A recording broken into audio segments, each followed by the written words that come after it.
এবার জন্মাষ্টমীর দিন আমার শাশুড়ি মা আমাকে বলতেছে যে লুচি বানাবো গোপালের জন্য, তো তুমি ডোটা তৈরি করো লুচির জন্য।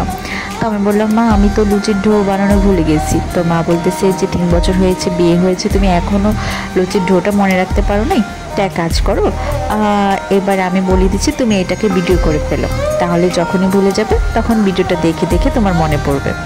এই তো যেই কথা সেই কাজ, তো বসে পড়লাম মোবাইল নিয়ে লুচি বানানোর জন্য। আমি লুচি বানানোর জন্য পরিমাণ মতো ময়দা নিয়ে নিয়েছি, আর ইচ্ছে মতো আমি এখানে কালিজিরা ছিটিয়ে দিয়েছি। তারপরে আমি সয়াবিন তেল নিয়ে নিলাম। তেলটা একটু বেশি করে দিতে হয়, কারণ তেলটা বেশি করে দিলে ম্যাশটা ভালো হয়, না হয় ম্যাশটা ঝরঝরে থেকে যায় আর কি, মানে লুচির যে ম্যাশটা।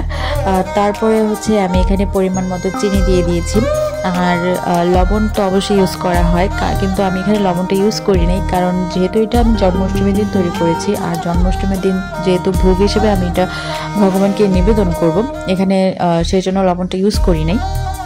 আর সাধারণভাবে বানালে অবশ্যই লবণটা আমরা ইউজ করি।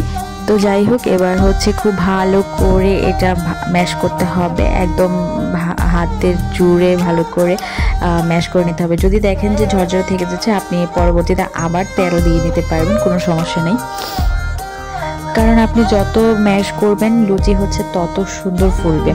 তারপরে আমি এখানে জল দিয়ে নিলাম পরিমাণ মতো, জলটা বুঝে দিতে হবে, না হয় বেশি নরম হয়ে গেলে কিন্তু লুচি ভালো হবে না। আমার ফার্স্টে নরম হয়ে গিয়েছিল, তারপরে আমি আবার ময়দা দিয়ে এটাকে ঠিক করে নিয়েছিলাম।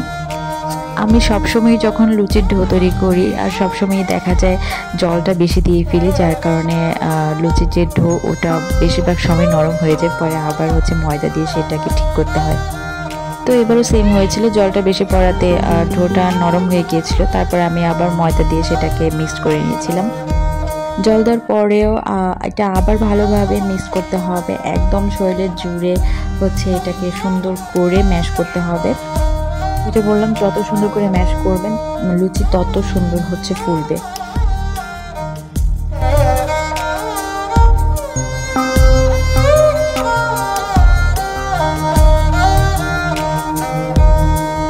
এই তো আমার ম্যাশ করা কমপ্লিট হয়ে গেছে। এবার আমি লুচিটা বেলে নিব। লুচি আপনি কতটুকু ছোট বা বড় বানাবেন সে আন্দাজ নিয়ে ডোটা বেলে নেবেন। তো আমাদের ঘরে লুচি মোটামুটি একটু বড় করেই বানানো হয়, সেই জন্য আমি একটু বড় করেই ডো নিয়েছি।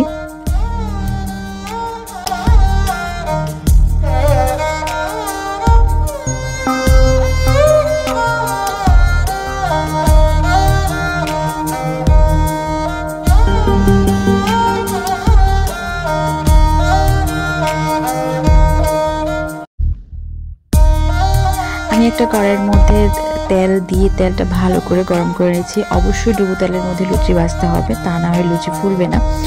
তারপর লুচিটা আমি তেলে ছেড়ে দিয়েছি, তারপর চামচটা দিয়ে লুচির উপরে গরম তেল এভাবে দিতে হবে। এতে করে কি হয়, লুচিটা খুব সুন্দর হয়ে ফুলে। আর লুচি যদি ফুলকো না হয় তাহলে কিন্তু লুচি দেখতে ভালো লাগে না, আর খেতেও ভালো লাগে না। এই তো আমার লুচি বানানো শেষ। আপনাদের কেমন লাগলো অবশ্যই কমেন্ট করে জানাবেন। Thank you for watching.